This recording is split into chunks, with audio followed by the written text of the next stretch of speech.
बेंगलोर में रहने वाले बेबी गिरीश की शादी शोभा शंकर नारायण नाम की एक लड़की से तय हुई थी और शादी से पहले इन दोनों की एंगेजमेंट यानी सगाई की जाती है। 27 साल का सॉफ्टवेयर इंजीनियर बेबी गिरीश अपनी एंगेजमेंट के बाद बहुत खुश था और सगाई के करीब 3 दिन बाद गिरीश और उसकी होने वाली पत्नी शोभा शंकर नारायण एक अच्छे रेस्टोरेंट में डिनर के लिए जाते हैं। डिनर के बाद वो दोनों अपने घर के लिए निकल ही रहे थे, लेकिन घर जाने से पहले वो दोनों पास में ही बने एक एयरव्यू पॉइंट पर रुक जाते हैं। शाम का समय था और वो दोनों उस पॉइंट पर फ्लाइट लैंडिंग के व्यू को एंजॉय करना चाहते थे। फ्लाइट लैंडिंग स्पॉट पर जब वो नज़ारे को एंजॉय कर रहे थे, तभी अचानक पीछे से कोई गिरीश के सिर पर किसी भारी चीज से हमला कर देता है और हमला इतना अचानक और घातक था कि गिरीश कुछ भी समझ नहीं पाया और वो जमीन पर नीचे गिर गया और शोभा को भी कुछ समझ नहीं आया और वो चीखती चिल्लाती मदद के लिए आसपास में लोगों को ढूंढने लगती है और फिर कुछ लोगों की मदद से गिरीश को तुरंत हॉस्पिटल ले जाया जाता है। लेकिन डॉक्टर्स के लाख कोशिशों के बाद भी गिरीश की हालत और ज्यादा गंभीर होती जा रही थी और फिर अगले दिन गिरीश की मौत हो गई। इस केस को जब इन्वेस्टिगेट किया गया और गिरीश की मौत के बारे में जब खुलासा हुआ, तब इस घटना ने हर सुनने वाले को सोचने पर मजबूर कर दिया था। लेकिन सवाल अब भी यही था कि आखिर किसने और किस वजह से इस हत्याकांड को अंजाम दिया था। दरअसल बेंगलोर के एक नामी लॉयर की एक बेटी जिसका नाम शोभा शंकर नारायण है और शोभा की उम्र करीब 27 वर्ष की थी और वो एक पढ़ी लिखी फैमिली से बिलोंग करती थी। शोभा के पिता एक बहुत बड़े वकील थे, उनका बहुत नाम था और क्योंकि शोभा के पिता एक वकील थे तो इसलिए शोभा खुद भी एक वकील बनना चाहती थी और वो लॉ की पढ़ाई भी कर रही थी।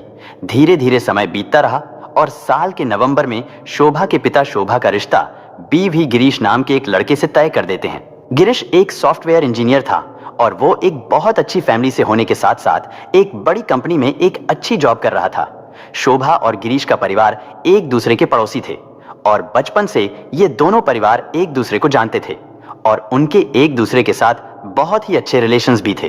क्योंकि शोभा के पिता गिरीश और उसके परिवार को अच्छी तरह से जानते थे, इसलिए वो चाहते थे कि उनकी बेटी की शादी किसी अच्छे परिवार में हो जाए और उन्हें लगता था कि गिरीश एक अच्छा लड़का है और उनकी बेटी के लिए ये रिश्ता बहुत ही सही रहेगा। और इसके बाद 30 नवंबर को गिरीश और शोभा की एंगेजमेंट यानी सगाई हो जाती है और उनकी शादी अप्रैल में होनी थी। क्योंकि अब गिरीश और शोभा की एंगेजमेंट हो चुकी थी तो एंगेजमेंट के 3 दिन बाद शोभा गिरीश को कहती है कि हम दोनों डिनर पर कहीं बाहर चलते हैं। गिरीश भी बहुत खुश था क्योंकि उसकी होने वाली पत्नी ने उसे डिनर पर चलने के लिए कहा था। गिरीश ने सोचा कि इसी बहाने थोड़ा टाइम साथ में स्पेंड करने का मौका भी मिलेगा और आपस में बातचीत भी होगी तो एक दूसरे को और भी अच्छे से जान सकेंगे। इसलिए गिरीश शोभा को डिनर के लिए हाँ कर देता है और फिर वो दोनों शाम को मिलने का वादा करते हैं। गिरीश पहले तो शोभा को अपने ऑफिस लेकर जाता है। ऑफिस में वो उसे अपने कुछ दोस्तों और कॉलीग्स से मिलवाता है। वो दोनों बहुत खुश थे और शादी के बारे में बात करते हुए एक साथ में घूम रहे थे। फिर थोड़ी देर बाद वो एयरपोर्ट के पास एक रेस्टोरेंट में डिनर करने चले जाते हैं और डिनर करने के बाद रात के करीब 9:30 बजे वो दोनों घर जाने के लिए निकल रहे थे। लेकिन तभी उन्हें उस रेस्टोरेंट के करीब एक flight landing view point spot दिखता है। फ्लाइट लैंडिंग स्पॉट आमतौर पर जब फ्लाइट लैंड करती है या फिर टेक ऑफ करती है तो वो उसके आसपास होता है और कई बार इस तरह के नज़ारे को देखने के लिए लोग वहां पर रुककर उस व्यू को एंजॉय करते हैं। और ये दोनों भी जब डिनर करने के बाद घर लौट ही रहे थे, लेकिन अचानक शोभा कहती है कि थोड़ी देर एयर व्यू पॉइंट पर रुकते हैं क्योंकि वो फ्लाइट को नजदीक से उड़ते हुए देखना चाहती थी। और शोभा के कहने पर गिरीश वहां रुक जाता है और अपनी गाड़ी को साइड में खड़ी कर देता है। अब ये दोनों एयर व्यू पॉइंट पर एक खाली जगह पर साइड में खड़े हो जाते हैं क्योंकि अब रात का समय था और जिस जगह पर वो दोनों खड़े थे वहां पर भी ज्यादा रोशनी नहीं थी। लेकिन थोड़ी देर बाद अचानक किसी ने गिरीश के दाहिनी यानी राइट साइड में उसके सिर पर किसी भारी चीज से हमला कर दिया और गिरीश को इतनी गहरी चोट लगी थी कि गिरीश को कुछ भी समझ नहीं आया और वो वहीं पर नीचे गिरा और बेहोश हो गया। इधर शोभा को भी कुछ समझ नहीं आया और जब तक शोभा पीछे मुड़कर देखती है तब तक बाइक सवार हमलावर वहां से फरार हो गए और ये सब कुछ इतनी तेजी से हुआ कि किसी को कुछ भी समझ में नहीं आया। शोभा रोते हुए चीखने चिल्लाने लगती है। गिरीश जमीन पर पड़ा हुआ था और उसे मदद की जरूरत थी और फिर शोभा एक कार वाले को अपनी मदद के लिए कहती है। वो कार वाला एक अच्छा इंसान था, वो तुरंत ही गाड़ी से बाहर आता है और गिरीश की हालत को देखते हुए वो तुरंत ही उनकी मदद के लिए आगे आता है। इसके बाद शोभा और वो गाड़ी वाला मिलकर गिरीश को कार में बिठाते हैं और तेजी से गाड़ी चलाकर पास के ही एक हॉस्पिटल में गिरीश को एडमिट कर दिया जाता है।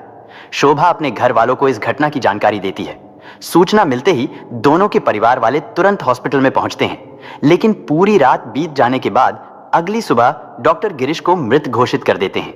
यानी अब गिरीश की मौत हो चुकी थी और ये घटना पूरे परिवार और रिश्तेदारों के लिए एक बहुत बड़ा सदमा थी, क्योंकि जिस लड़के की 3 दिन पहले ही एंगेजमेंट हुई थी और जहां पूरा परिवार एक तरफ खुशियां मना रहा था, वहां इस घटना ने सबको झंझोर कर रख दिया था। पूरे परिवार का रो रो कर बुरा हाल था और शोभा भी रो रो कर पूरी तरह से दुखी थी, क्योंकि कुछ ही दिनों में इन दोनों की शादी होने वाली थी। लेकिन जैसे तैसे वो लोग अपने आप को संभाल रहे थे। दूसरी तरफ इस घटना के बाद गिरीश के पिता पुलिस स्टेशन जाते हैं और वहां इस घटना की रिपोर्ट लिखवाते हैं।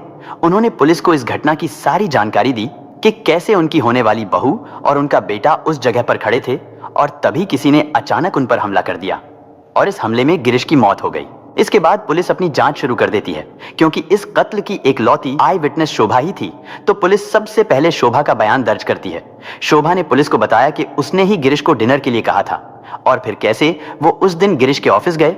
उसके बाद वो दोनों डिनर के लिए एक पॉश रेस्टोरेंट में गए और फिर उस जगह से लौटते हुए वो एक फ्लाइट लैंडिंग स्पॉट पर रुके और वहां पर किसी ने पीछे से गिरीश पर अचानक से हमला कर दिया। लेकिन हमलावर कौन था, शोभा ये नहीं देख पाई थी, क्योंकि शोभा सदमे में थी और लगातार रो रही थी। जिसकी 3 दिन पहले एंगेजमेंट हुई हो और उसके होने वाले पति की मौत हो जाए तो किसी को भी गहरा सदमा लगेगा, और शोभा भी ऐसे ही सदमे से गुजर रही थी। लेकिन पुलिस ने शोभा को अच्छे से ट्रीट किया और उसके बाद बाकी घर वालों से भी पूछताछ की गई, लेकिन कहीं से भी उन्हें कोई सुराग नहीं मिला। और अब पुलिस अपने तरीके से इस केस की जांच शुरू करती है। फिर पुलिस उस जगह पर जाती है जहां पर यह घटना घटी थी और पुलिस कई अलग अलग तरीकों से इस केस की छानबीन शुरू कर देती है। कहीं इस परिवार की किसी से पुरानी दुश्मनी तो नहीं थी। इसी तरह के हर एंगल पर पुलिस जांच करती है, लेकिन पुलिस को ऐसा कोई सुराग नहीं मिलता जो इस केस से जुड़ा हो और इसी खोजबीन में बहुत समय बीत जाता है, लेकिन पुलिस को कोई भी सफलता हाथ नहीं लगती और अब पुलिस पर भी प्रेशर बनता जा रहा था। बहुत छानबीन के बाद जब पुलिस को कहीं से कोई सबूत नहीं मिला तो पुलिस ने एक नए तरीके से इस केस की जांच को शुरू की। दरअसल जब शोभा और गिरीश की एंगेजमेंट हुई थी तो उस एंगेजमेंट की कोई वीडियो रिकॉर्डिंग है या नहीं, पुलिस ये पता करवाती है, क्योंकि अक्सर कोई भी बड़ा फंक्शन हो या फिर कोई इवेंट हो तो अक्सर उसकी वीडियो रिकॉर्डिंग जरूर की जाती है। पुलिस अब गिरीश और शोभा की एंगेजमेंट की वीडियो रिकॉर्डिंग को देखना शुरू करती है कि हो सकता है शायद कोई सबूत मिल जाए या कुछ ऐसा नजर आ जाए जिससे इस केस को सॉल्व करने में मदद हो सके, क्योंकि इस तरह के फंक्शंस में बहुत लोग आते हैं और फिर कई बड़े ऑफिसर शोभा और गिरीश की सगाई के वीडियो को देखते हैं। हर एक मेहमान के चेहरे को नोटिस किया जाता है, यानी हर छोटी से छोटी चीज पर ध्यान रखा जाता है। लेकिन किसी भी मेहमान को देखकर पुलिस को उस वीडियो में ऐसा कुछ भी नहीं मिला जिसकी मदद से उन्हें गिरीश की हत्या के बारे में कोई सुराग मिलता। लेकिन हर मेहमान और हर रिश्तेदार को नोटिस करने के बाद जब अचानक कुछ ऑफिसर्स की नजर शोभा के चेहरे पर पड़ी, क्योंकि पुलिस का मकसद सिर्फ उस वीडियो के जरिए कातिल को ढूंढना था या फिर उस कातिल का कोई सुराग ढूंढना था, और उस समय पुलिस के दिमाग में शोभा को लेकर कुछ भी नहीं था। लेकिन जब उन्होंने गिरीश और शोभा पर नजर डाली तो उन दोनों के हाव भाव देखकर पुलिस को बड़ा अजीब लगा, क्योंकि जिस लड़की की एंगेजमेंट हो रही थी उसके चेहरे पर कोई भी खुशी दिखाई नहीं दे रही थी और वो लगातार गिरीश से दूरी बनाने की कोशिश कर रही थी। उसके चेहरे पर तनाव और गुस्सा भी दिखाई दे रहा था। हालांकि आमतौर पर जब किसी लड़के या लड़की की सगाई होती है तब उनके चेहरे पर एक अलग ही खुशी और चमक होती है, लेकिन गिरीश और शोभा की सगाई में ऐसा कुछ भी दिखाई नहीं दे रहा था और पुलिस ऑफिसर्स को यह देखकर बड़ा अजीब लगा। और अब पुलिस को शक हो गया था कि शायद शोभा इस एंगेजमेंट से खुश नहीं थी। यह सिर्फ पुलिस का अंदाजा ही था, लेकिन हकीकत क्या थी यह तो पुलिस को अभी भी नहीं पता था। फिर पुलिस ने सोचा शायद इसकी कोई और भी वजह हो सकती है, लेकिन पुलिस ने अपने शक के आधार पर शोभा का फोन अपने कब्जे में ले लिया और फिर पुलिस शोभा की कॉल डिटेल्स की जांच करती है और शोभा की कॉल डिटेल से पुलिस को पता चलता है कि जिस दिन यह घटना घटी थी उसी दिन से शोभा की लगातार एक नंबर पर कई कई घंटे बात हो रही थी। जब पुलिस ने उस नंबर को ट्रेस किया तो पता चला कि वो नंबर किसी अरुण वर्मा नाम के लड़के का है और अरुण वर्मा शोभा के ही कॉलेज में लॉ की पढ़ाई कर रहा था और वो शोभा से 2 साल जूनियर है। 19 साल का अरुण वर्मा लगातार शोभा से फोन पर बात कर रहा था और जब पुलिस ये पता करती है कि अरुण वर्मा की लोकेशन घटना के दिन कहां थी तो पता चलता है अरुण की लोकेशन घटनास्थल के आसपास ही थी, क्योंकि शोभा की लोकेशन तो वहीं थी और वो गिरीश के साथ ही थी, लेकिन अरुण वर्मा की लोकेशन भी वहीं पर होना ये बात पुलिस के लिए शक पैदा करने वाली थी। इसके बाद पुलिस अरुण वर्मा को पूछताछ के लिए बुलाती है पुलिस द्वारा जब अरुण से पूछा गया तो उसने पुलिस को बताया कि उस दिन मैं इस शहर में ही नहीं था।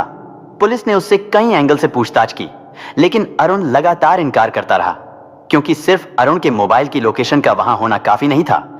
इसलिए पुलिस को कुछ और भी सबूत चाहिए थे, जिससे वो कोर्ट में इस केस को साबित कर पाए। और अब पुलिस होशियारी से काम लेती है। पुलिस उस समय तो अरुण वर्मा को छोड़ देती है, लेकिन साथ ही साथ अब पुलिस शोभा और अरुण के नंबर को सर्विलांस पर डाल देते हैं। और अरुण वर्मा जब पुलिस कस्टडी से बाहर निकलता है तो वो सबसे पहला फोन शोभा को करता है और शोभा को पूरी बात बताता है। शोभा उससे पूछती है कि तुमने पुलिस को कुछ बताया तो नहीं है? तो अरुण कहता है कि मैंने उन्हें कुछ भी नहीं बताया, बल्कि मैंने तो उल्टा पुलिस को ही घुमा दिया। मैंने पुलिस से कहा है कि उस दिन मैं तो इस शहर में ही नहीं था और शायद उन्होंने इस पर यकीन कर लिया है, इसलिए उन्होंने मुझे छोड़ दिया। और मुझे नहीं लगता कि उन्हें अब मुझ पर कोई शक है। लेकिन उनको ये नहीं पता था कि पुलिस भी ये सारी बातें सुन रही हैं। अब पुलिस के पास ये कॉल रिकॉर्डिंग थी और इस हत्याकांड की पूरी तस्वीर अब पुलिस के सामने साफ हो चुकी थी। इसके बाद पुलिस सीधे शोभा के घर पहुंचती है।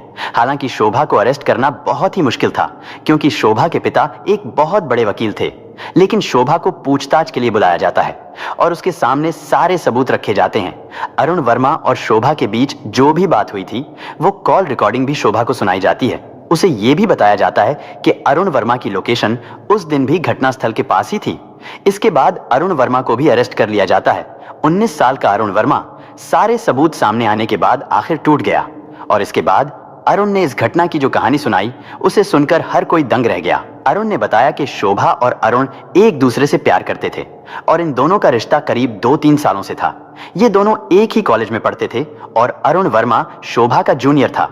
लेकिन शोभा अरुण से शादी करना चाहती थी और अरुण भी यही चाहता था। लेकिन एक दिन शोभा के पिता को शोभा और अरुण के प्यार के बारे में पता चल जाता है और जैसे ही उन्हें यह पता चलता है तो शोभा के पिता उसकी शादी अपने ही पड़ोस के रहने वाले गिरीश से तय कर देते हैं, क्योंकि उन्हें पता था कि गिरीश एक अच्छा लड़का है और एक अच्छी फैमिली से बिलोंग करता है।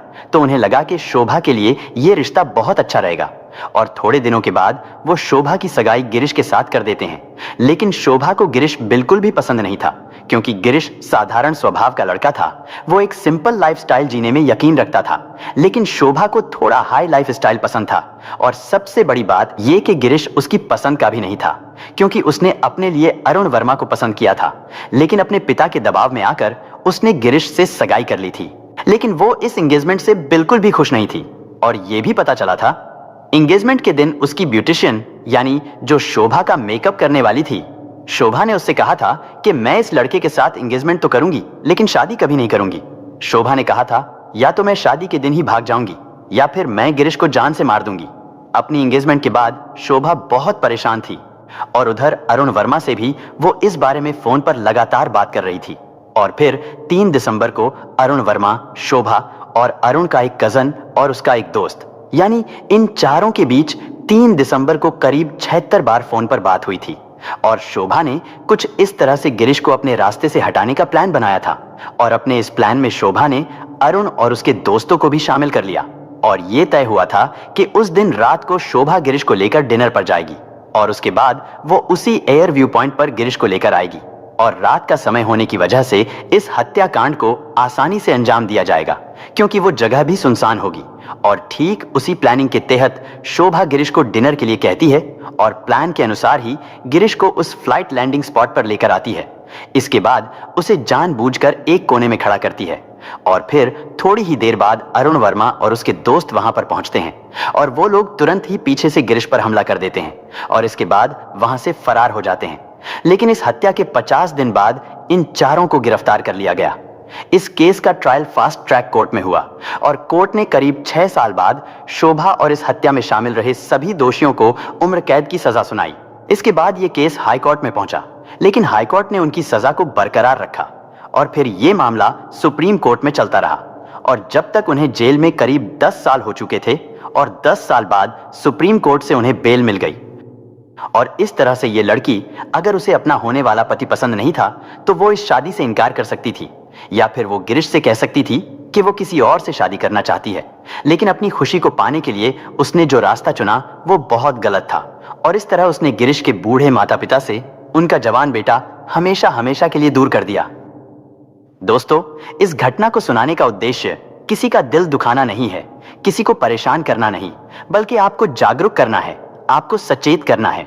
दोस्तों, इस पूरी घटना के बारे में आपकी क्या राय है? कमेंट बॉक्स में जरूर बताएं।